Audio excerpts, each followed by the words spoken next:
Si George Ilustre ay hindi pangkaraniwang bata. 10 taong gulang pa lang siya, ngunit lutang na ang kanyang talino at pagiging masipag. Sa San Rafael Elementary School, hindi na nakakagulat sa kanyang mga guro at kamag-aral na lagi siyang nangunguna sa klase. Walang araw na hindi siya may dalang libro o kung minsan, isang makapal na notebook na punong-puno ng mga sariling obserbasyon tungkol sa mga bagay sa kanyang paligid. Ang galing talaga ng anak mo, Marites. Kahit ilang beses ko siyang tanungin, lagi niyang alam ang sagot. Minsan ay sinabi ng isang guro kay Marites, ang kanyang ina, habang nagkakape ang dalawa sa faculty room. Napangiti na lang si Marites at mapagkumbabang sumagot. Nako Ma'am Lorena, ganyan lang talaga si George. Pero sinisiguro ko sa kanya na ang talino ay hindi sapat. Kailangan din ng sipag at kababaang loob. Hayaan mo't aalagaan namin ang talino niya. Napakatalino niya, Marites. Siguro paglaki niya, magiging doktor o scientist siya. Sagot ng guro habang hawak-hawak ang isang award na ibibigay kay George. Bukod sa talino, kilala rin si George sa pagiging masunurin. Hindi siya kailanman pumapalya sa gawaing bahay. Kapag sinabihan siya ng kanyang ama na si Victor na iayos ang kanyang mga laruan, agad niya itong ginagawa. Kapag sinabi ng kanyang ina na tapusin ang mga takdang aralin bago maglaro, susundin niya ito. Dahil dito, malapit siya sa kanyang mga magulang. George, paano mo naisipan yung ginawa mong experiment kahapon? Tanong ni Victor isang gabi habang sila'y sabay-sabay na kumakain. Pa, napansin ko kasi sa libro ko, kapag hinaluan mo ng suka at baking soda, bumubula siya. Naisip ko lang subukan sa mas maliit na lalagyan at nakakatawa naman, umapaw.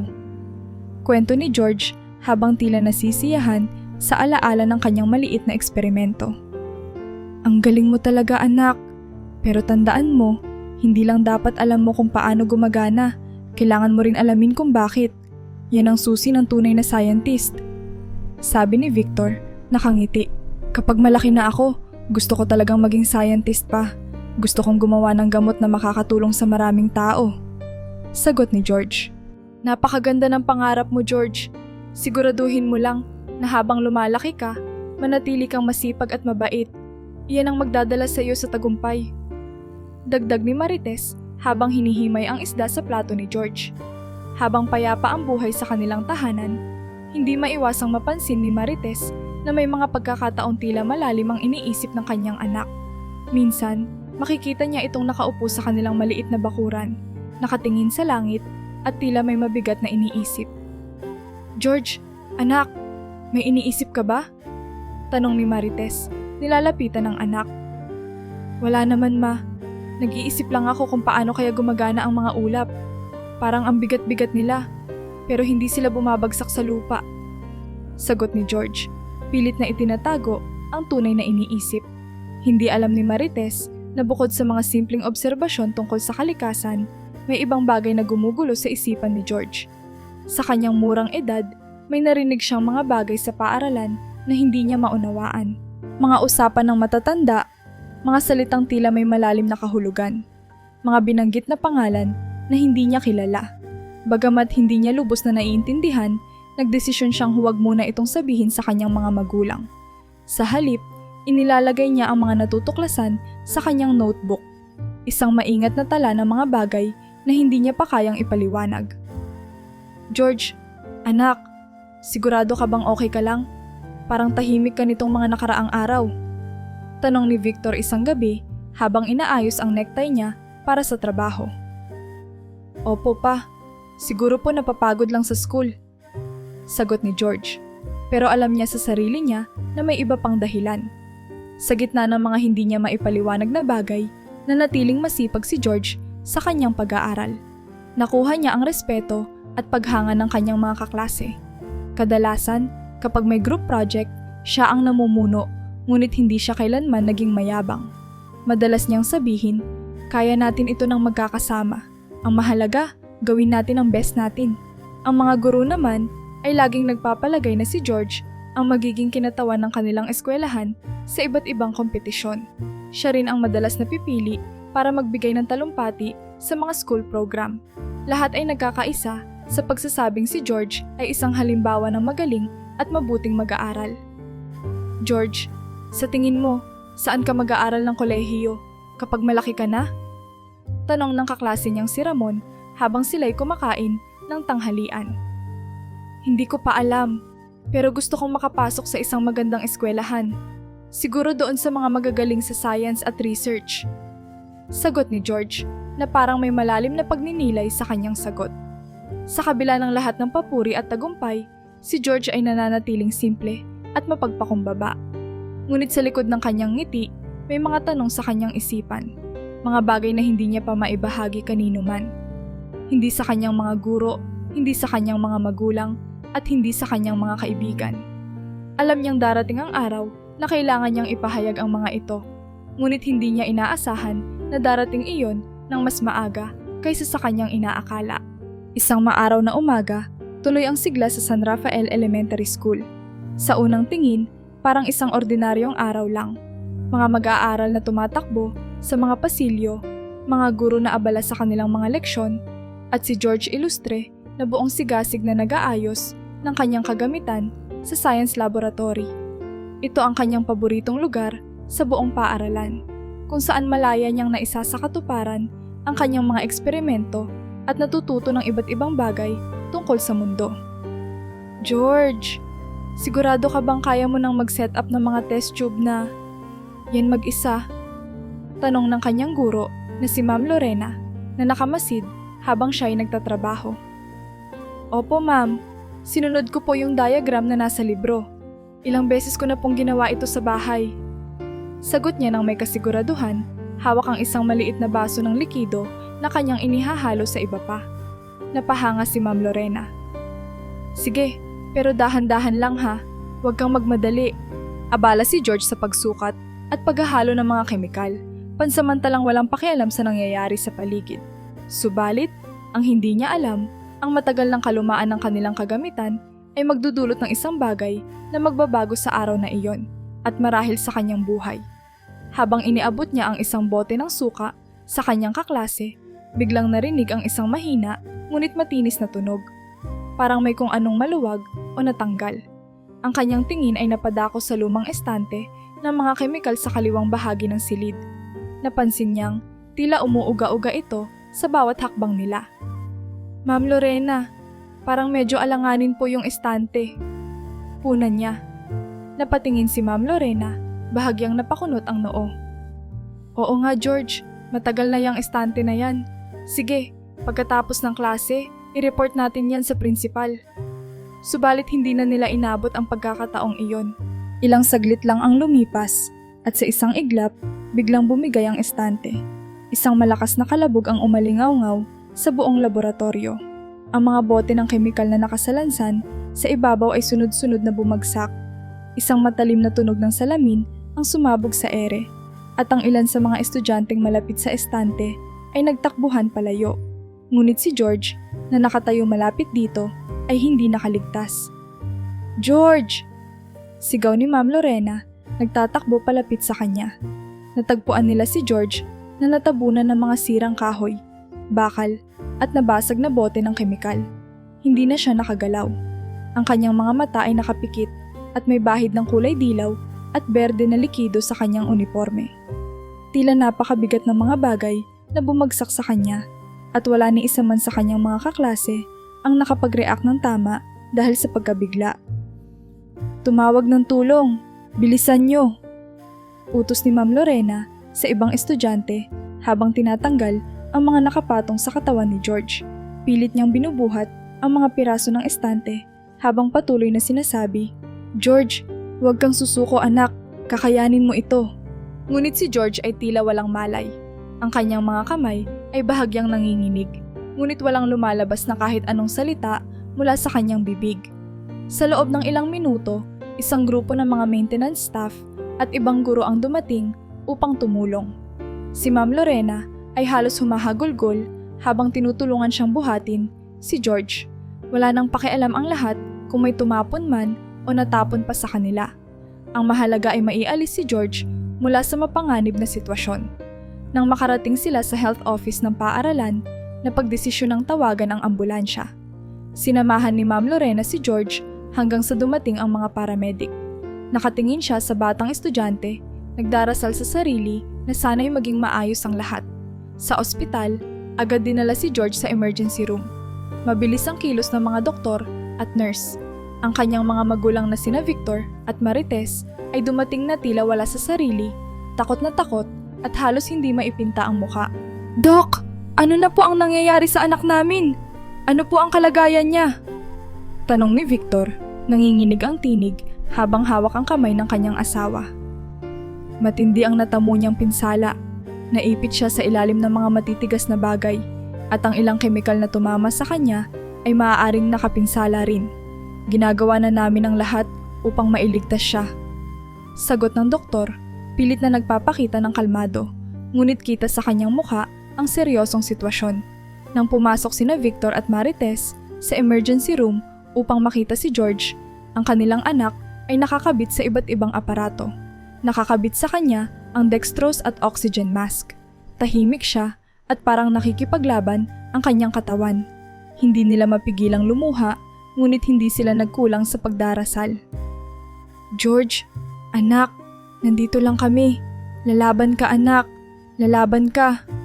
Sambit ni Marites, hawak ang malamig na kamay ng anak. Samantala, si Ma'am Lorena ay nasa labas ng emergency room, hindi mapakali.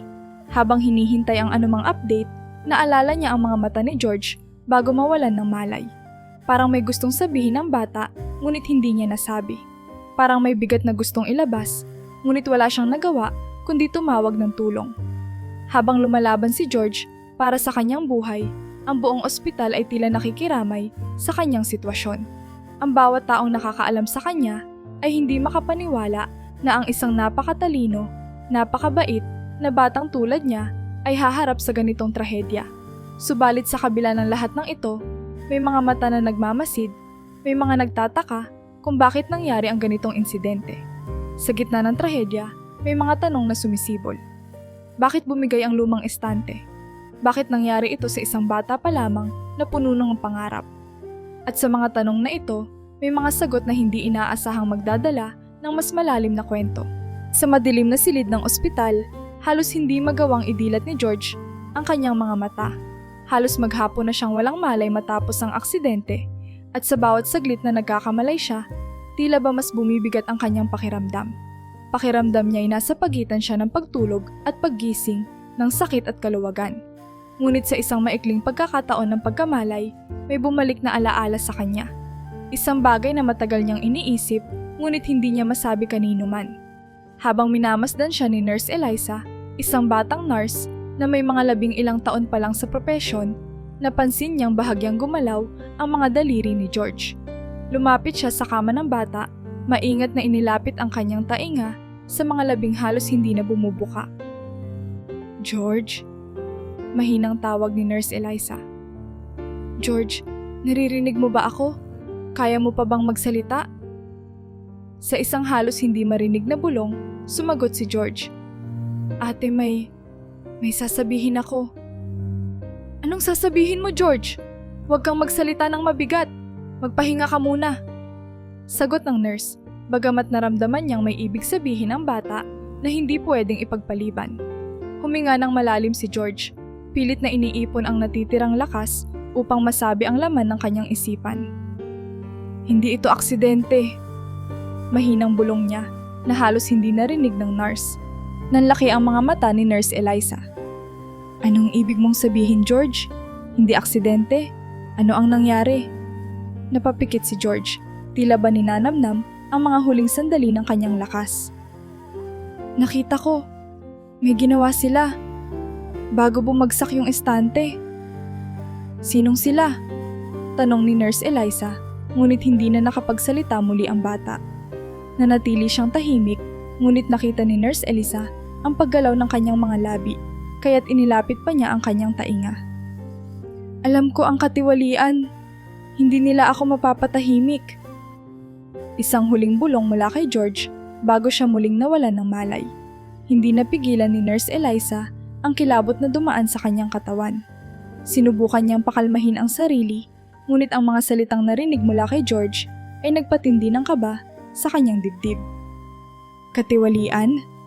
Ano ang ibig sabihin ni George? Ano ang nakita niya?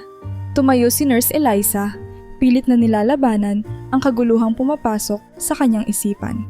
Nag-isip siya ng mabilis. Kanino niya sasabihin ang narinig? Ngunit kung totoo ang sinabi ng bata, maaaring delikado rin para sa kanya kung masangkot siya sa anumang katiwalian. Sa kabila ng takot, hindi niya magawang iwanan na lang ang sinabi ni George. Napatingin siya sa paligid ng emergency room. May ilang nurse at doktor na patuloy na nagmamasid sa kalagayan ni George. Naisip niyang hindi ito pwedeng hayaan na lang, ngunit paano niya maibabahagi ang impormasyong ito nang hindi siya nadadamay. Hindi rin niya alam kung kanino dapat magtiwala. Sa bawat hakbang niyang palayo sa kama ni George, ramdam niya ang bigat ng narinig na parang isang lihim na unti-unting nagpapakulo ng dugo niya. Lumabas siya sa emergency room, ngunit sa bawat hakbang papunta sa nurse station, bumabalik-balik sa kanyang isipan ang mga salitang iyon. Hindi ito aksidente. Alam ko ang katiwalian. Hindi nila ako mapapatahimik. Ano nga ba ang nakita ni George bago ang insidente?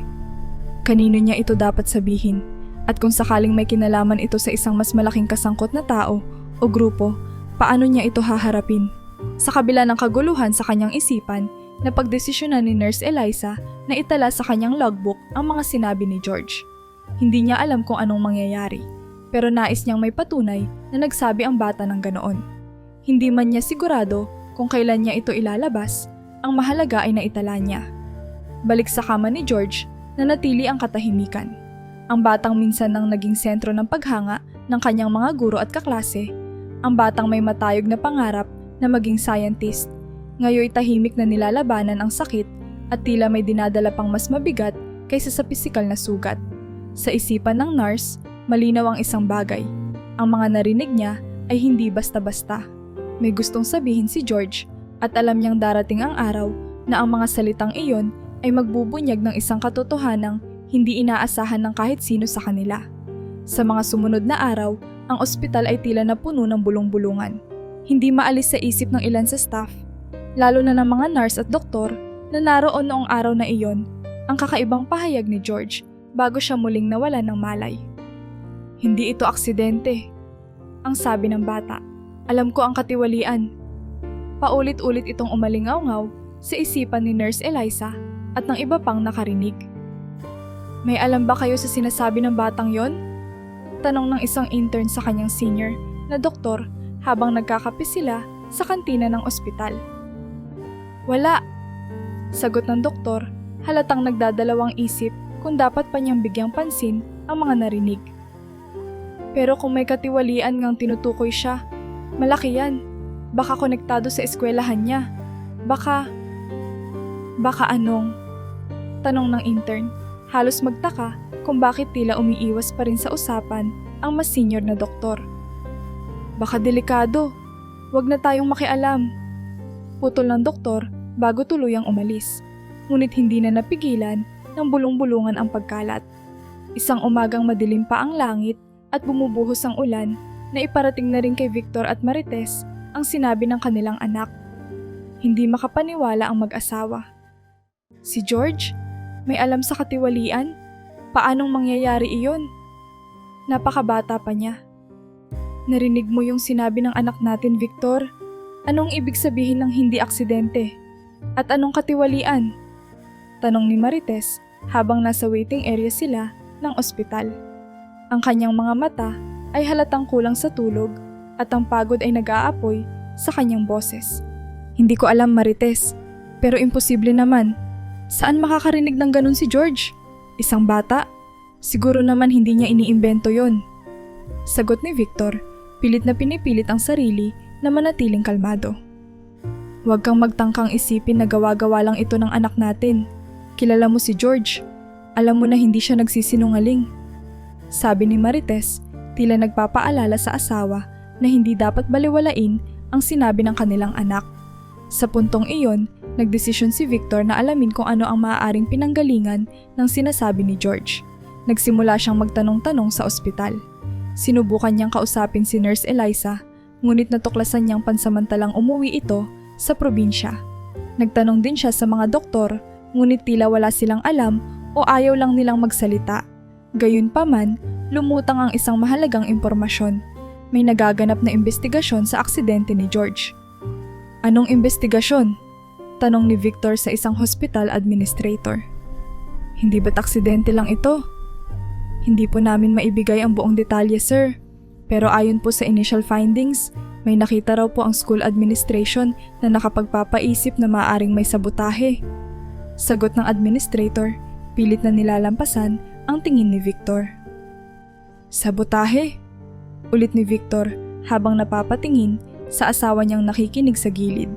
Nagdesisyon silang puntahan ang prinsipal ng eskwelahan upang alamin ang tungkol sa nasabing investigasyon. Ngunit sa kanilang pagbisita, nabungaran nila ang ilang pulis na tila kumukuha ng pahayag mula sa prinsipal at mga guro. Isa sa mga pulis ang nagsabi sa kanila na may kakaibang nakita sa CCTV footage.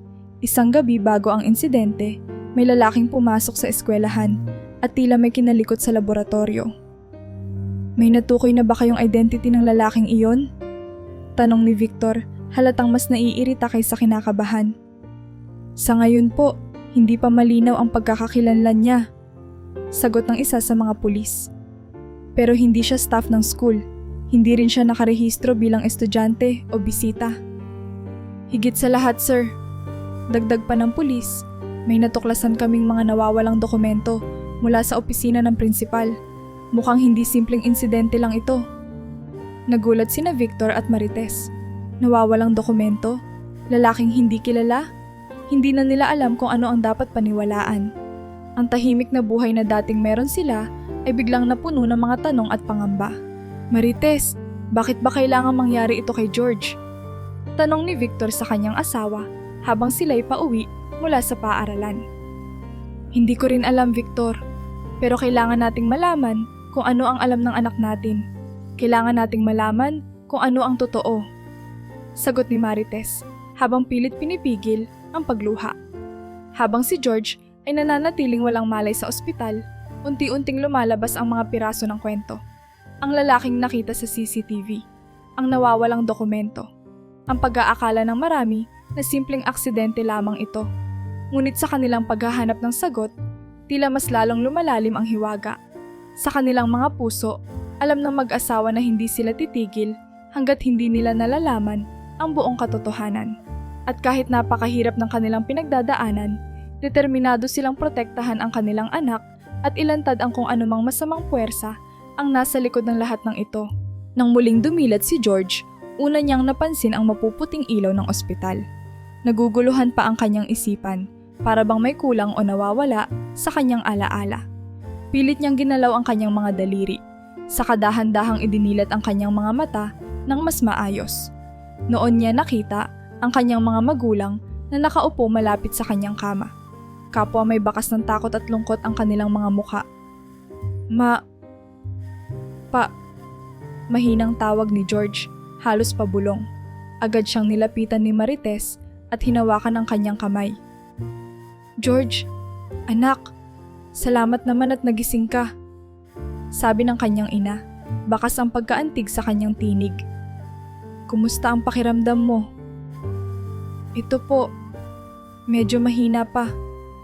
Pero ayos lang po ako. Sagot ni George habang nililibot ng kanyang mata ang paligid. Napansin niya ang mga aparato sa tabi ng kanyang kama at ang likaw ng mga dextrose na nakakabit sa kanyang braso. Sa kabila ng sakit, hindi nawala sa kanya ang kakaibang reaksyon ng kanyang mga magulang.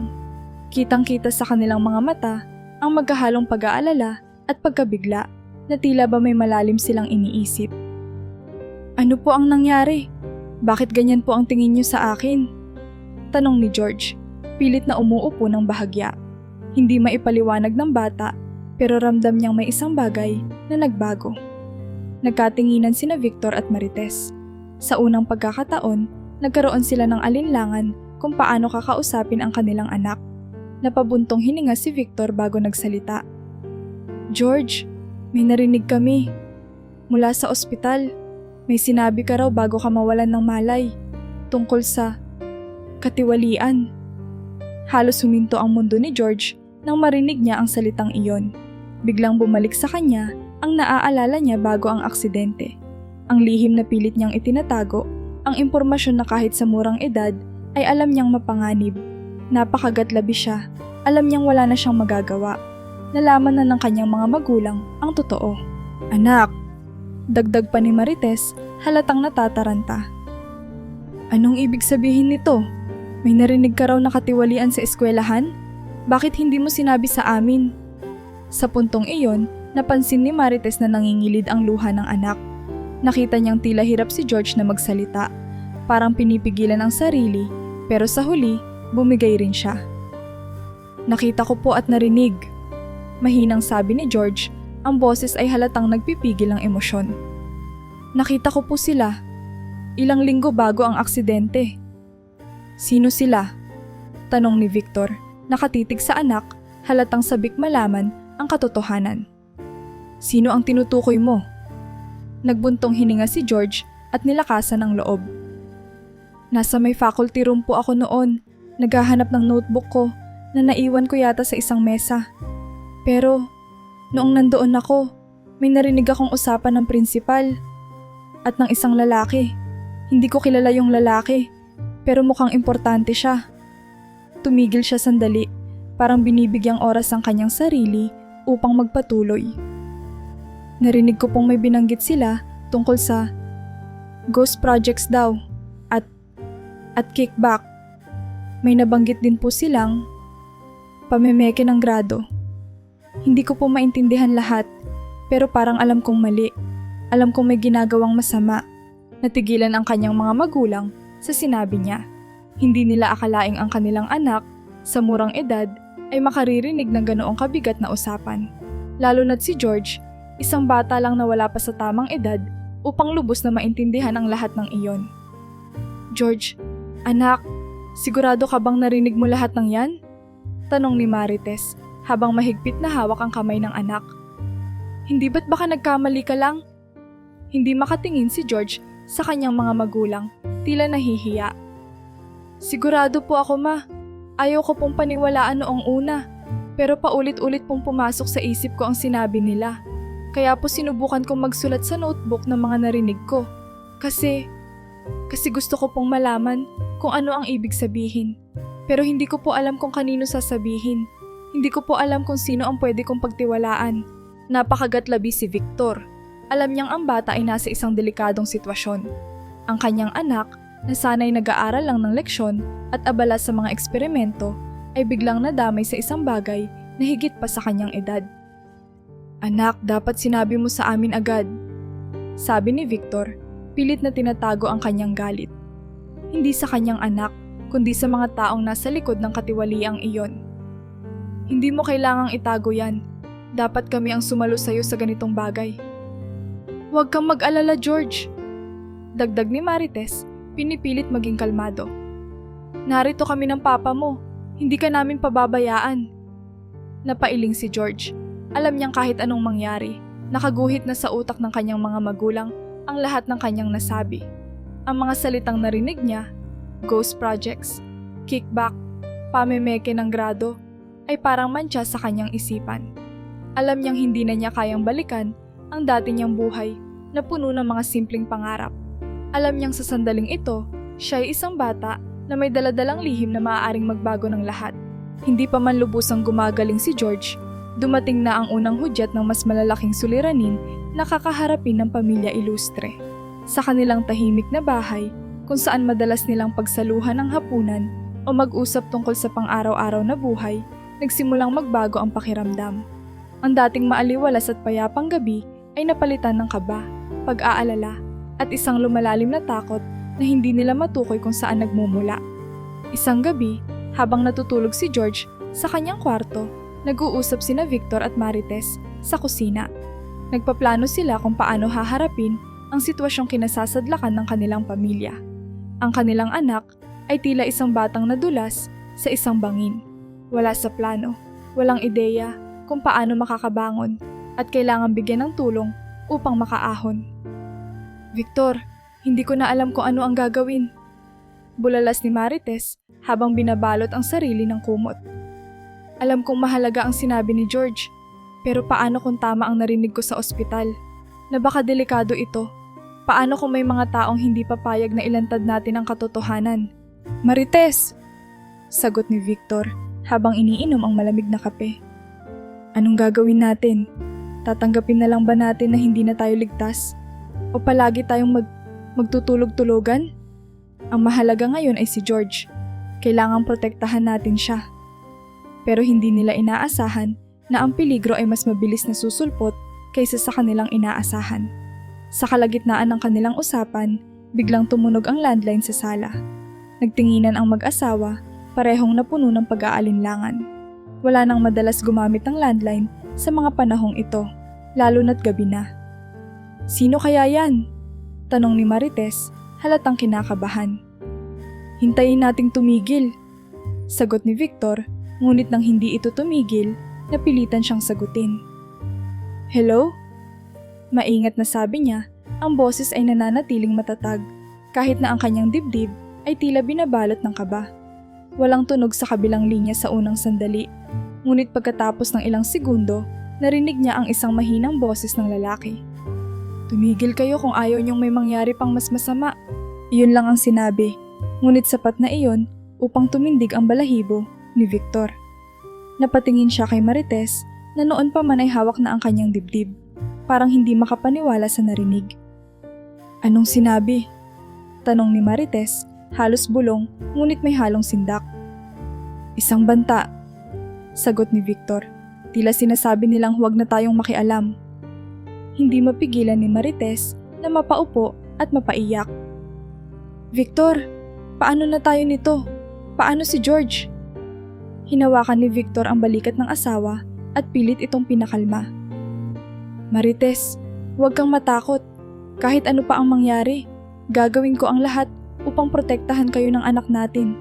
Hindi nila tayo pwedeng takutin ng ganito. Hindi tayo susuko. Habang nagtatalo ang kanilang damdamin kung magpapatuloy ba sila sa paghingi ng hustisya o magtatago na lang upang maglayo sa peligro, may ibang tao naman ang nagdaranas ng sariling pagdududa. Si Nurse Eliza, ang unang nakaalam ng lihim ni George, ay biglang nakatanggap ng isang kakaibang bisita sa ospital. Ang lalaking iyon, tila disente ang bihis at magalang ang kilos, ay nagsimulang lapitan si Eliza sa nurse station tuwing gabi.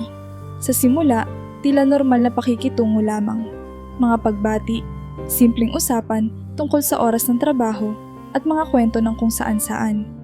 Ngunit habang tumatagal, napansin ni Eliza ang kakaibang interes nito sa kanya. Gandang gabi, Nurse Eliza. Bati ng lalaki habang inilalapag ang isang maliit na pakete ng pagkain sa counter. Para sa'yo, mukha kasing hindi ka pa nakakapaghapunan. Napilitang ngumiti si Eliza. Salamat, pero hindi na kailangan. Maayos naman ang duty ko. Wala yun. Gusto ko lang tumulong. Sagot ng lalaki, ngunit sa likod ng kanyang ngiti, naramdaman ni Eliza ang kung anong hindi maipaliwanag na kilabot. Pilit niyang pinakikiramdaman ang motibo ng tao. Lumipas ang mga araw at ang lalaki ay patuloy na nagpapakita. Sa bawat pagkakataon, tila unti-unti siyang humahanap ng pagkakataong makipag-usap ng mas pribado. Hindi ko maiwasang mapansin. Sabi nito minsang magkasabay silang kumain sa kantina. May mga kwento na kumalat dito sa ospital tungkol sa batang pasyente mo. Si George, hindi ba? Natigilan si Eliza. Tiningnan niya ang lalaki. Pilit iniisip kung ano ang dapat niyang isagot. Marami namang pasyente dito sa ospital. Anong balita ang sinasabi mo? Bahagyang ngumiti ang lalaki. Wala naman. Naisip ko lang na baka ikaw ang makapagsabi kung totoo ba ang mga naririnig ko. Lalo na't ikaw ang unang nakausap ng bata bago siya mawalan ng malay. Napansin ni Eliza ang kakaibang tono nito at doon niya naisip na hindi siya basta-basta makakaramdam ng tiwala. Nagdahilan siya upang makaalis sa usapan, ngunit sa kanyang isip, alam niyang hindi na ito normal. May malalim na interes ang lalaki at napagtanto niyang may malaking grupo sa likod ng katiwaliang ito. Isang grupong nagmamasid at nagmamanman sa bawat galaw ng mga taong may alam. Dahil dito, si Nurse Eliza, tulad ng pamilya ilustre, ay hindi na makatulog ng mahimbing. Sa bawat gabi, tila palapit ng palapit ang anino ng panganib. Ngunit sa kabila ng kanilang takot, alam nilang hindi pa ito ang katapusan. May mas malalim pang misteryong kailangan nilang harapin. At sa kanilang puso, naroroon ang tanong, hanggang saan ang kaya nilang gawin para sa katotohanan? Sa gitna ng lumalalang tensyon at pagtaas ng banta, napagdesisyonan ni Victor at Marites na hindi na sapat ang manatili si George sa ospital. Bagamat naroon ang mga doktor at nurse upang alagaan siya, alam nilang sa bawat araw na nakatigil siya roon, mas lumalaki ang posibilidad na matuntun sila ng mga taong nais manakit sa kanilang anak. Kailangan nilang gumawa ng hakbang bago pa mahuli ang lahat. Victor, hindi na tayo pwedeng maghintay pa, sabi ni Marites habang tahimik na nakaupo sa tabi ng kama ni George. Ang mga mata niya ay nag-aalala at may bahid ng takot. Kahit anong oras, pwede na nila tayong mahanap. Hindi na ligtas ang ospital na ito. Alam ni Victor na tama ang asawa. Kahit masakit sa kanila na ilayo ang anak sa mga doktor, naisip niyang mas mahalaga ang kaligtasan nito. May tiwala ako kay Ka Andres. Sagot niya sa mahinang boses. Alam kong kaya niya tayong tulungan. Kung nasa probinsya si George, malayo sa mata ng mga gustong saktan siya. Kinontak agad ni Victor si Ka Andres, isang matagal na kaibigang lubos nilang pinagkakatiwalaan. Isa itong dating magsasakang naging leader ng komunidad sa isang liblib na baryo sa probinsya. Kilala si Ka Andres, hindi lang sa kanyang kabutihan, kundi pati na rin sa tapang at malasakit sa mga nangangailangan. Isang gabi, sa lihim na pag-aayos ng lahat, nilisan nila ang ospital nang hindi nagpapaalam sa kahit sino maliban sa kanilang doktor. Sakay ng isang sasakyan, tahimik nilang tinahak ang mahabang daan patungong probinsya. Halos walang imikan sina Victor at Marites habang nakatitig sila sa natutulog nilang anak sa likuran ng sasakyan. Alam nilang ang hakbang na ito ay maglalayo sa kanila sa dati nilang buhay. Ngunit handa silang gawin ito upang iligtas si George. Pagdating sa baryo kung nasaan si Ka Andres, sinalubong sila ng kanilang kaibigan. Victor, Marites, mabuti at nakarating kayo. Bati ni Ka Andres, bitbit ang isang lampara habang inaakay sila patungo sa kanyang maliit na bahay. Huwag kayong mag-alala, ako na ang bahala rito. Tahimik na dinala ni Ka Andres si George sa isang kwarto kung saan makakapahinga ang bata nang malayo sa mga mata ng mga gustong manakit sa kanya. Ang munting baryo na iyon na palilibutan ng mga punong kahoy at matataas na burol ay tila naging kanlungan ng kanilang pamilya. Sa kabila ng takot at pangamba, naroon ang kaunting ginhawa na malayo sila sa banta. Makalipas ang ilang araw, nagsimulang bumuti ang pakiramdam ni George. Bagamat mahina pa ang kanyang katawan, nagsimula na siyang magising ng mas matagal. Sa bawat pagdalaw ng kanyang ama, dahan-dahan niyang ikinukwento ang mga natatandaan niya.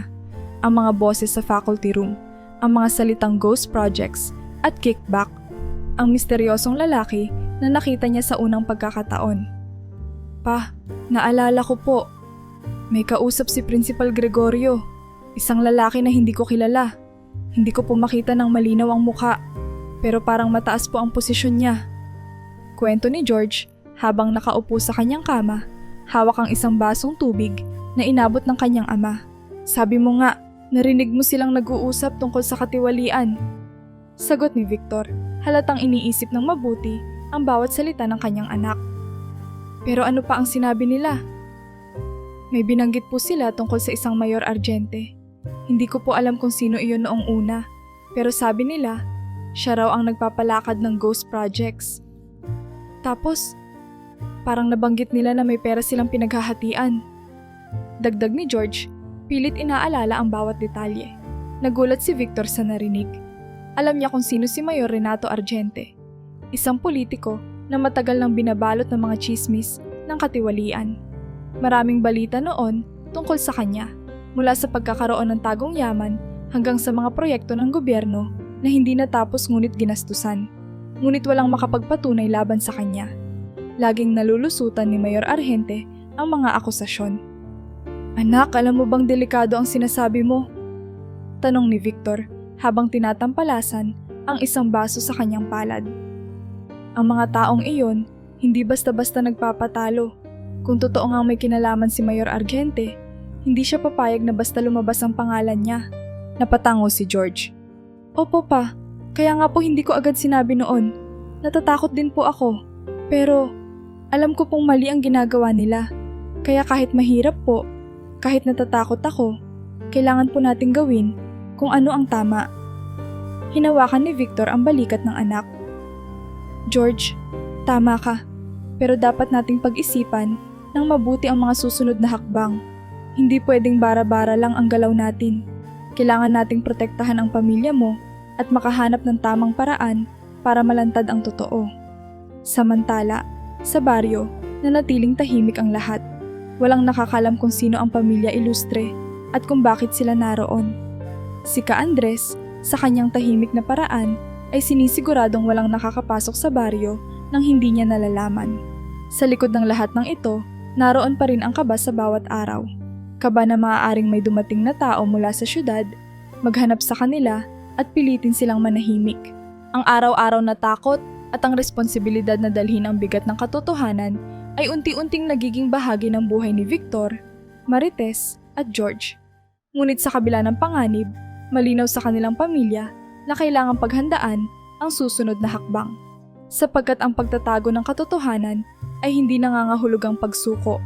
Ito'y isang pansamantalang paghinto upang makabuo ng mas matatag na hakbang sa harap ng banta ng katiwalian.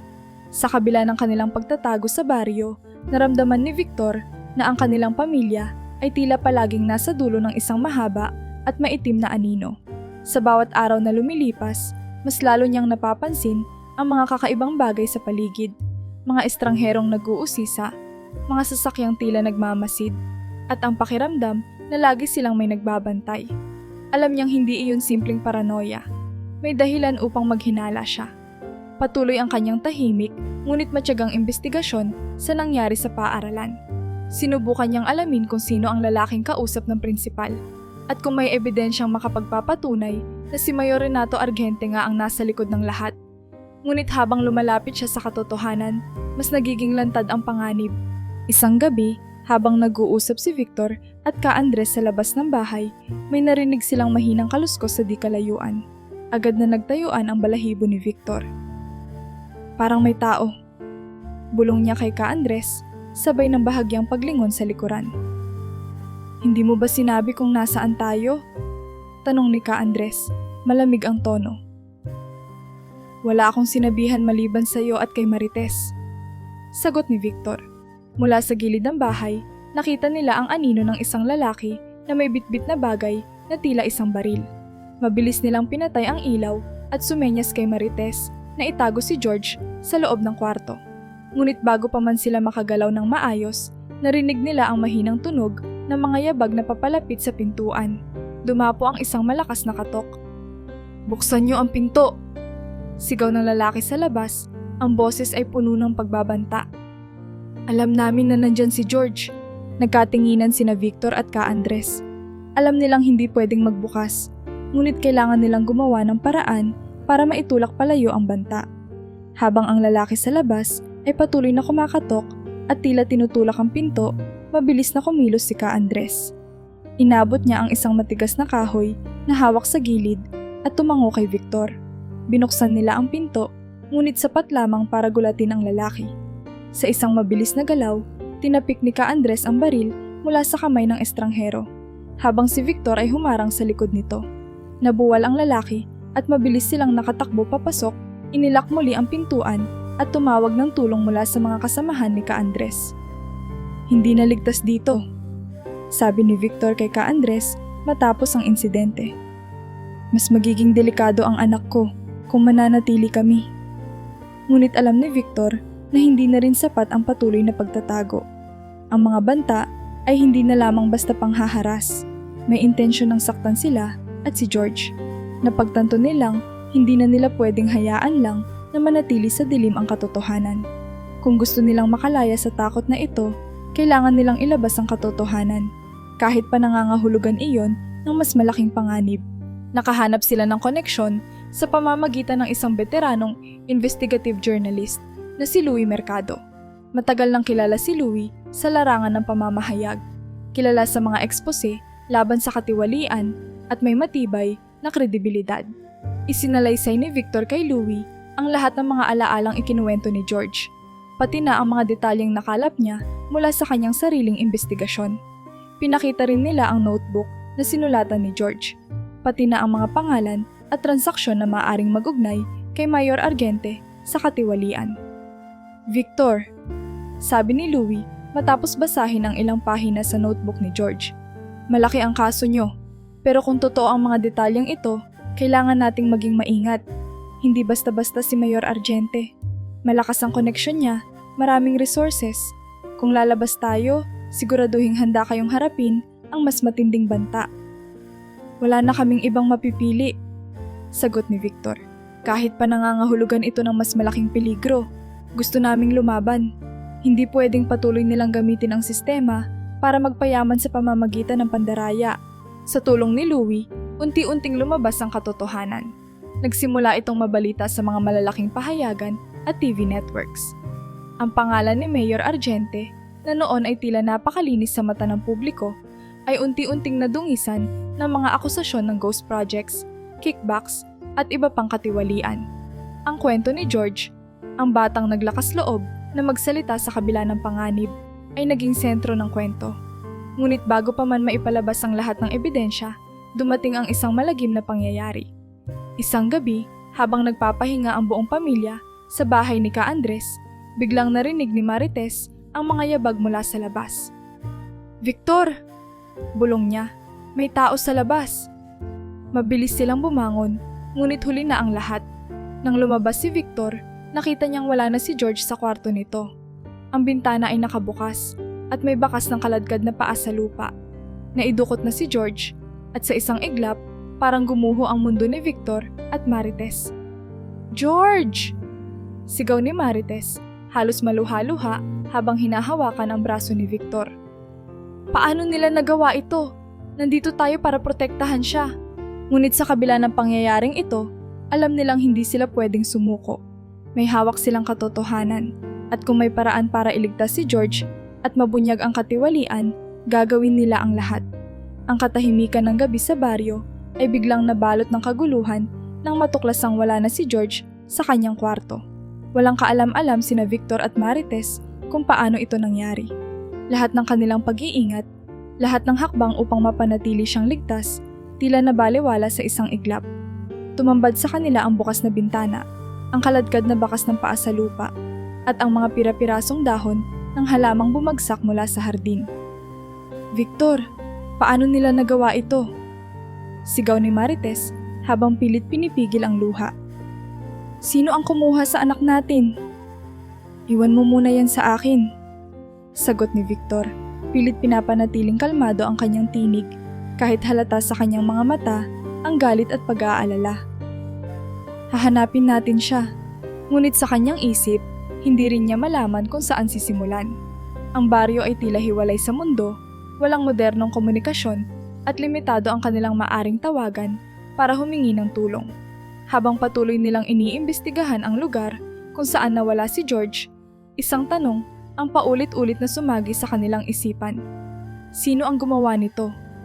Samantala, sa isang lumang warehouse, malapit sa gilid ng bayan, naroon si George. Nakatali ang kanyang mga kamay sa likuran, at sa harapan niya, isang lalaki na may malamig na titig ang nag-uutos sa kanyang mga tauhan. Nagsalita ito, mabigat at mabagal ang boses. "Ikaw ang batang walang takot na naglalabas ng sikreto namin," sabi ng lalaki. "Pero tatapusin na natin ito ngayon. Titigil ka na sa kakasabi ng kung ano-ano kung ayaw mong magdusa." Hindi ka agad sumagot si George. Sa kabila ng kanyang takot, pilit niyang pinatatag ang kanyang loob. Isang bagay ang malinaw sa kanya. Hindi siya magpapatalo. "Hindi ko ho alam ang sinasabi niyo," sagot ni George. Pilit na ginagawang kalmado ang boses kahit nanginginig ang kanyang mga kamay. "Kung totoo ang sinasabi niyo, bakit pa kayo natatakot?" Natigilan ang lalaki. Hindi niya inaasahan ang ganoong sagot mula sa isang bata. Tumawa siya ng mahina, ngunit ang ngiting iyon ay may halong pananakot. "Matapang kang bata, pero ang tapang na yan, hindi ka palaging maililigtas." Naglakad ito palapit sa kanya, ngunit hindi natinag si George. Ang mga salita ng kanyang ama at ina, ang mga alaala ng lahat ng kanilang pinagdaanan upang maipaglaban ang katotohanan ay nananatili sa kanyang puso. Alam niyang may rason kung bakit nangyayari ang lahat ng ito. Alam niyang ang kalayaan ng kanyang pamilya pati na rin ang katarungan para sa mga nasaktan ng katiwalian ay nakasalalay sa kanyang katatagan. Hindi ko kayang itikom ang bibig ko. Matatag niyang sagot. Kung alam kong may maling nangyayari, hindi ko kayang manahimik. Kaya niyo akong takutin ngayon, pero hindi niyo kayang pigilan ang katotohanan. Biglang pumasok ang isa pang lalaki sa silid, dala ang isang radyo na naglalaman ng balita. Boss, lumalabas na sa media ang pangalan ni Mayor Argente. Tila may nag-leak ng impormasyon sa reporter na si Louie Mercado. Napangiti ng bahagya si George sa narinig. Alam niyang kahit anong mangyari sa kanya, unti-unti nang lumalabas ang katotohanan. Hindi na ito mapipigilan pa. Sabihin mo kay Argente na bantayan ang lahat ng tao niya. Utos ng lalaki. Hindi tayo dapat madamay sa isyong ito. Ang batang ito ang punot dulo. Kapag hindi siya tumigil, baka mailagay tayo sa mas malaking gulo. Nakita ni George ang kaba sa mukha ng kanyang mga dumukot. Sa kabila ng kanyang kalagayan, alam niyang hindi siya nag-iisa. Ang bawat salita ng reporter, ang bawat ebidensyang naiulat na, ay parang maliit na apoy na unti-unting nagpapalaganap ng liwanag sa madilim na kaharian ng katiwalian. Alam niyang ang pagsabog ng katotohanan ay hindi na mapipigilan. Sa loob ng warehouse, sa kabila ng lahat ng takot at panganib, nanatiling matatag si George. Sa isip niya, hindi niya kailanman ititigil ang laban. Kung kailangang magsalita siya, gagawin niya. Kung kailangang magsulat, hindi niya ito ititigil. Sapagkat sa kabila ng lahat ng pananakot, alam niyang ang tama ay tama at ang mali ay kailangang maitama. Sa bawat araw na lumilipas, tila mas lalong bumibigat ang atmosfera ng baryo. Habang nagkukumahog sina Victor at Marites na mahanap ang anak nilang si George, unti-unti namang lumalabas ang mga bagong detalye sa likod ng katiwaliang nag-ugat sa eskwelahan. Hindi lang ito tungkol kay Mayor Argente. Lumalabas na may mas malalim pa palang kasabwat na nagtatakip sa mga maling gawain. Victor, sabi ni Ka Andres habang hawak-hawak ang isang piraso ng papel. May ebidensyang nagpapakita na mismong si Principal Gregorio ang nag-utos na tanggalin ang CCTV sa laboratorio bago mangyari ang aksidente kay George. Nanlaki ang mga mata ni Victor. Si Principal Gregorio? Akala ko ba siya ang responsable sa paaralan? Bakit niya gagawin iyon? May mga papeles na nakuha ang mga tao mo sa Municipal Hall. Paliwanag ni Ka Andres. Ayon dito, may pirma ni Principal Gregorio na nagpapatunay na alam niya ang mga ghost projects sa eskwelahan. Hindi lang yan, pati ang mga kagamitan na dapat sanay napunta sa mga estudyante. Wala. Ipinasa sa ibang lugar at ang perang dapat sanay para sa school napunta sa bulsa ng mga opisyal. Hindi ako makapaniwala, sabi ni Victor, napapailing habang binabasa ang dokumento. Pati si Gregorio, kasabwat pala ni Argente. Habang patuloy nilang iniimbestigahan, isang bagong impormasyon ang lumabas mula kay Nurse Eliza. Si Eliza, na palihim na minamanmanan ng isang lalaki mula sa kampo ni Argente, ay nagkaroon ng pagkakataong makausap ang dating accountant ng alkalde. Natuklasan niya na ang accountant, na ngayon ay nasa ibang lugar na, ay may hawak na ledger na nagdedetalye ng mga illegal na transaksyon ng grupo ni na Argente at Gregorio. Ma'am, nakipag-ugnayan na po sa akin yung accountant, sabi ni Eliza kay Marites sa telepono. Pumayag siyang makipagkita sa isang tiyak na lokasyon. Pero may kondisyon siya. Kailangan nating tiyakin na protektado siya. Takot siyang lumabas dahil baka siya na ang susunod na target. Alam mo bang gaano kahalaga ang mga dokumentong hawak niya? Tanong ni Marites, halatang nag-aalala ngunit determinado. Kung tama ang iniisip ko, ito ang pwedeng magpabagsak sa buong grupo ni Mayor Argente. Napansin ko sa mga ledger, patuloy ni Eliza, na hindi lang mga ghost projects ang pinunduhan nila, pati ang bribes para sa ilang opisyal ng gobyerno naroon. May mga code names, pero malinaw na nagpapalitan sila ng pera para sa pabor sa mga proyekto. Habang pinaplano nila ang susunod na hakbang, tumitindi naman ang panganib na kinakaharap ni George. Sa warehouse kung saan siya dinala, naririnig niya ang mga pag-uusap ng mga tauhan ng alkalde. Hindi tayo pwedeng magtagal dito, sabi ng isa sa kanila habang nag-aayos ng mga baril. Kapag masyadong marami nang nakakaalam, mapapahamak ang buong grupo. Bakit pa kasi kailangan pa nating buhayin ang batang yan? Tanong ng isa pa. Kapag nagkwento siya, tapos tayo. Narinig ni George ang usapan at naramdaman niyang hindi na siya ligtas. Sa kabila ng takot, pilit niyang pinatatag ang loob niya. Kung mananatili siyang tahimik, tuluyang matatabunan ang katotohanan. Sa kanyang murang edad, alam niyang may papel siya sa paglalahad ng totoo. Ngunit sa kabila ng kanyang tapang, alam niyang kailangang gumalaw ng mga tao sa labas upang mailabas ang impormasyon at mailigtas siya. Habang abala ang mga kalaban sa pag-aayos ng kanilang mga plano, patuloy namang kumikilos sina Victor, Marites at Eliza. Sa tulong ni Louie Mercado, ang kilalang journalist, unti-unting inilalabas ang mga ebidensya sa media. Ang pangalan ni Mayor Argente, na dati kinikilala bilang isang respetadong politiko, ngayon ay nadadawit sa mga headline bilang utak ng malawakang katiwalian. Kasama sa mga ulat ang pagkakasangkot ng iba pang opisyal, kabilang na ang prinsipal ng eskwelahan. Ang pagbubunyag ng impormasyon ay parang alon na hindi mapipigilan. Sa bawat paglabas ng bagong detalye, mas lumilinaw ang kabuuang larawan. Ang sistema ng katiwalian na nagsimula sa simpleng usapan sa faculty room ay umabot sa pinakamataas na antas ng lokal na pamahalaan. Ngunit sa kabila ng ingay na dulot ng media, nananatili ang pangamba. Alam ni Victor na habang patuloy silang nagpapalabas ng katotohanan, mas lalo silang nagiging target ng mga kalaban. "Victor," sabi ni Louie habang nagtitipon sila ng mga dokumento. "Kailangan nating ipalabas ang lahat ng ito sa tamang oras. Kapag kulang pa ang mga ebidensya, baka magamit pa ng mga kalaban natin laban sa atin." "Ano pa bang kulang?" tanong ni Victor. "May hawak na tayong ledger, may pahayag si George, at may mga dokumentong nagtuturo kay Principal Gregorio. Ano pa ang hahanapin natin?" "Kailangan nating matiyak na bawat detalye ay totoo," sagot ni Louie. "Kapag nailabas na ito, hindi na nila pwedeng itanggi. Pero sa ngayon, kailangan din nating siguruhin ang kaligtasan ni George. Kung wala siya, wala tayong key witness." Nalaman nilang may plano ang grupo ni Argente na tapusin si George upang tuluyang mapigil ang anumang testimonya laban sa kanila. Ngunit bago pa man mangyari iyon, nakalatag na ang plano ni Victor at Louie. Ang ilabas ang buong kwento sa isang malawakang broadcast. Isang kwento na hindi kayang burahin o pagtakpan ng kahit sinong nasa posisyon. Ang mga araw na iyon ay puno ng tensyon. Alam nilang anumang oras ay maaaring may magbago sa kanilang sitwasyon.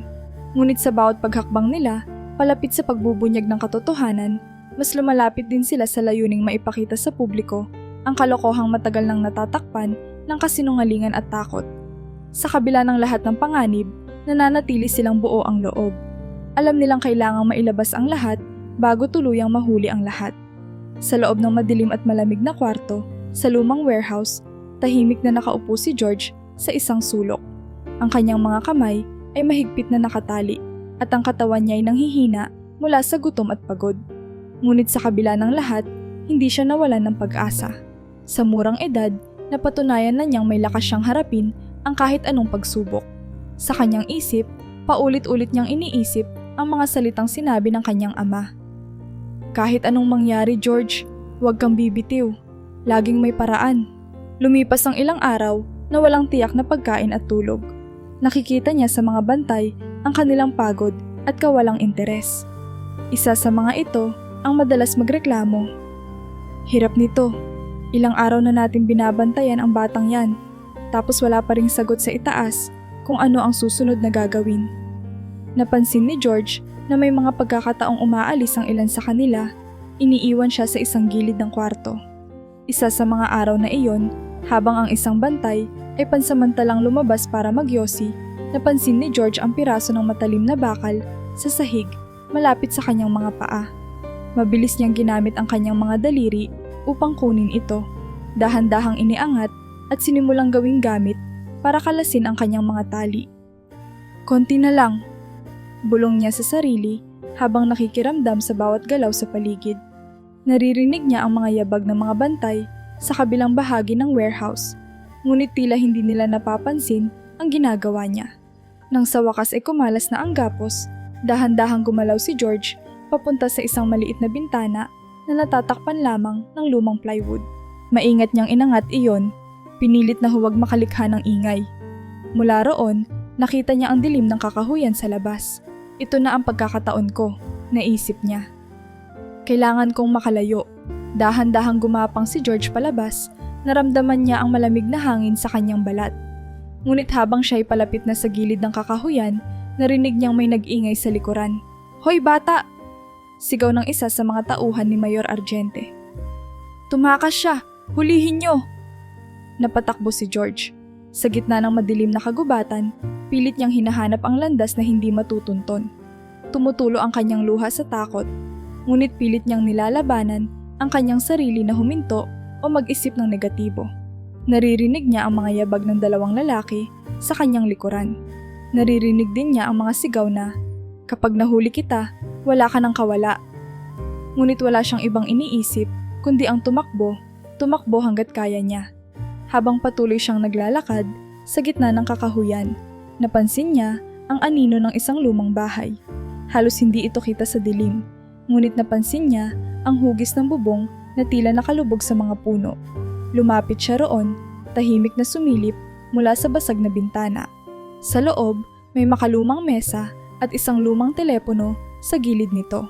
Hindi na nagdalawang isip si George. Mabilis siyang pumasok, kinuha ang telepono at sinubukan itong i-dial. "Pakitulungan niyo ako, nandito ako sa..." Hindi pa man natatapos ang kanyang sinasabi, narinig na niya ang ingay ng mga yabag malapit sa bahay. Naputol ang kanyang hininga, natakot siyang marinig ng mga humahabol sa kanya ang ingay mula sa telepono. Agad niyang binaba ito, tahimik na tumakbo papunta sa pinakamadilim na sulok ng bahay at doon sumiksik. Naririnig niya ang dalawang lalaki na pumapasok sa bakuran. "Siguradong nandito lang siya," ani ng isa. Hindi pa siya nakakalayo. Halos hindi huminga si George. Pilit niyang pinipigilan ang sarili na gumawa ng kahit anong ingay. Tahimik niyang binulungan ang sarili. "Kaya mo to, George. Konting tapang pa." Sa kabila ng takot at kawalang katiyakan, nanatili siyang alerto. Alam niyang kailangang makaalis siya mula roon. Ngunit sa ngayon, ang tanging mahalaga ay hindi siya mahuli. Mabilis ang naging kilos ni Victor, Louie Mercado at ilang operatiba ng NBI matapos nilang matanggap ang mensahe mula kay George. Sa kabila ng takot at tensyon, malinaw sa kanila ang layunin. Iligtas si George at wakasan ang masalimuot na kasong bumabalot sa kanilang pamilya. Ang tinukoy na lokasyon ng warehouse kung saan huling narinig si George ay agad nilang nirekon at kinumpirma mula sa mga testigong nakakita sa ilang tauhan ni Mayor Argente. "Hindi natin pwedeng patagalin pa ito," sabi ni Victor kay Louie habang sila'y nakasakay sa van ng NBI. "Ang anak ko, alam kong nasa panganib pa rin." "Gagawin natin ang lahat," sagot ni Louie na hawak ang kanyang recorder. "Hindi lang ito para sa anak mo, kundi para na rin sa lahat ng biktima ng katiwalian ni Argente. Kailangan nating tapusin ito ngayong gabi." Pagdating sa warehouse, hindi na sila nag-atubili. Agad nilang pinaligiran ang lugar at tahimik na tiniktikan ang paligid. Sa loob, naroroon si George, muling natagpuan ng mga humahabol sa kanya.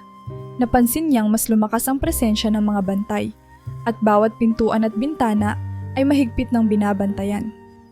"Dumami sila," naisip ni George habang pilit niyang pinananatili ang kanyang tapang.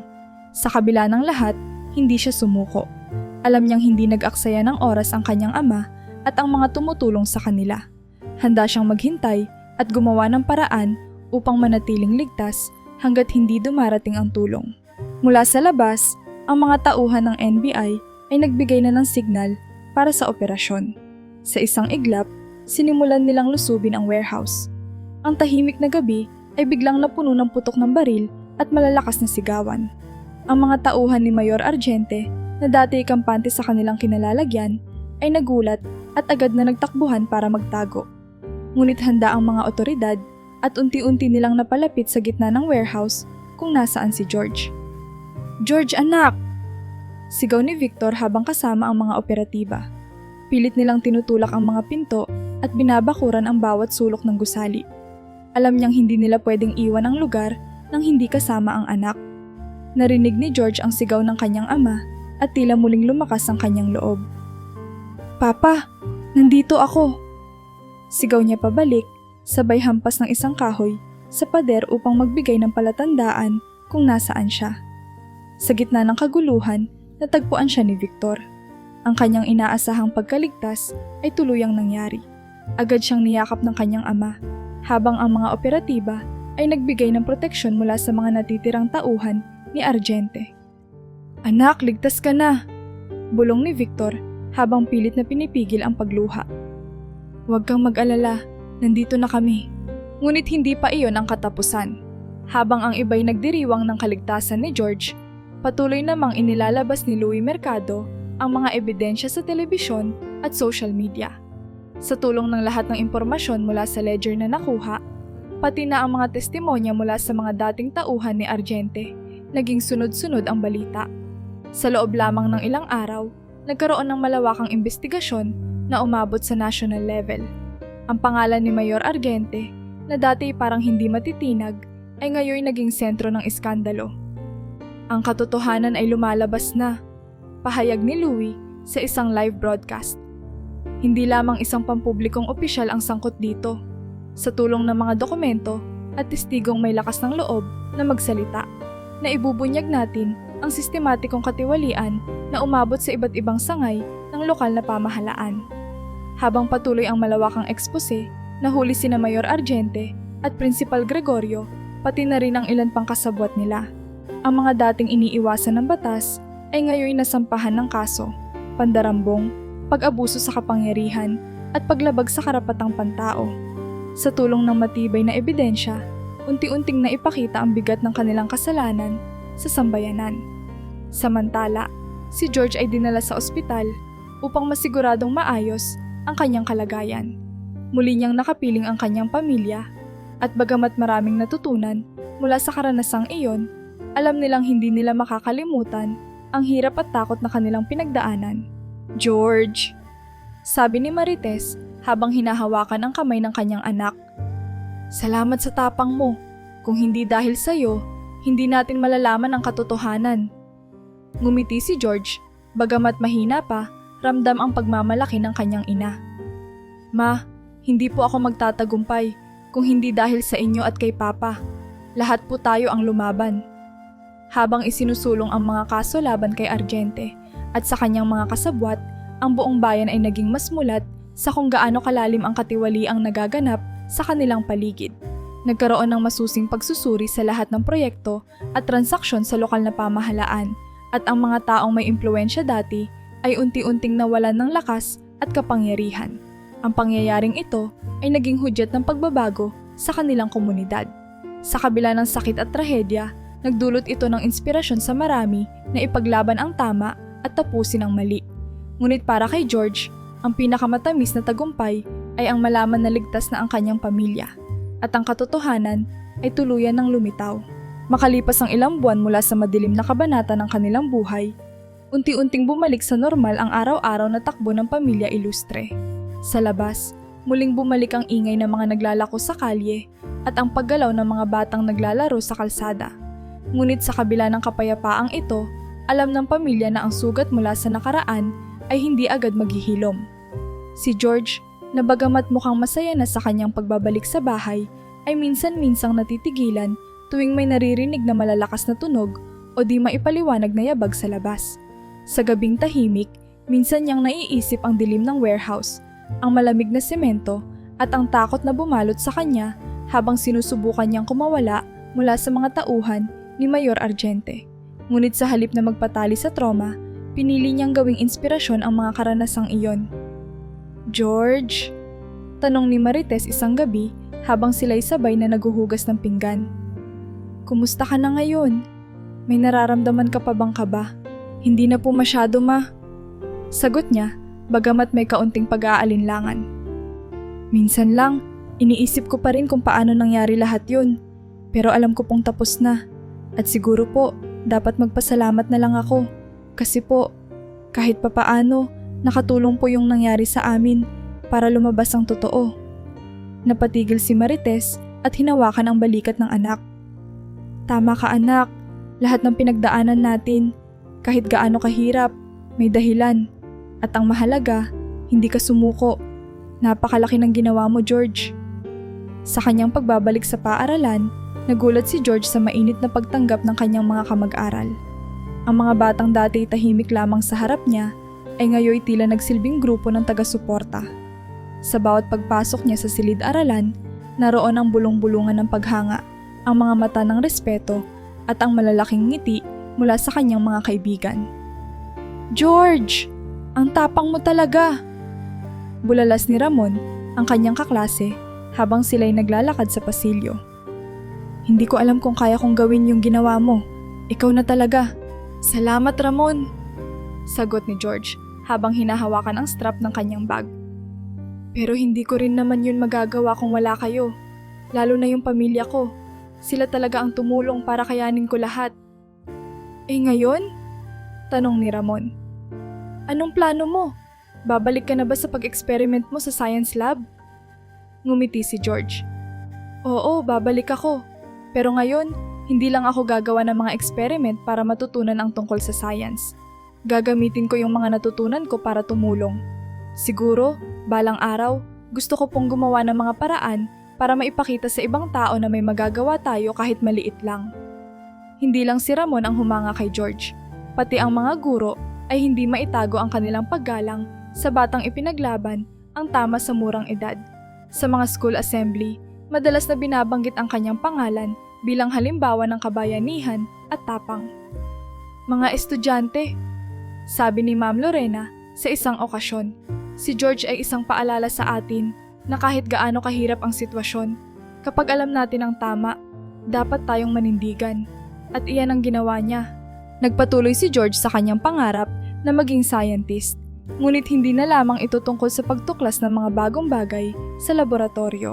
Ngayon, may mas mataas siyang layunin, ang labanan ang katiwalian at magbigay ng inspirasyon sa iba. Hindi niya gustong ulitin ang nakaraan, ngunit natutunan niyang maaaring gamitin ang mapait na karanasan upang magsilbing aral at gabay. Sa bawat bagong araw sa eskwelahan, sa bawat pagbalik niya sa kanyang laboratorio at pagbuo ng mga experiment, dala niya ang aral ng nakaraan. Hindi lamang ang pagiging matalino ang kanyang pinahahalagahan ngayon, kundi ang lakas ng loob na harapin ang anumang pagsubok, gaano man ito kahirap. Sa murang edad, naintindihan niya ang halaga ng prinsipyo at na kahit ang isang batang katulad niya ay may kakayahang magbigay ng malaking pagbabago.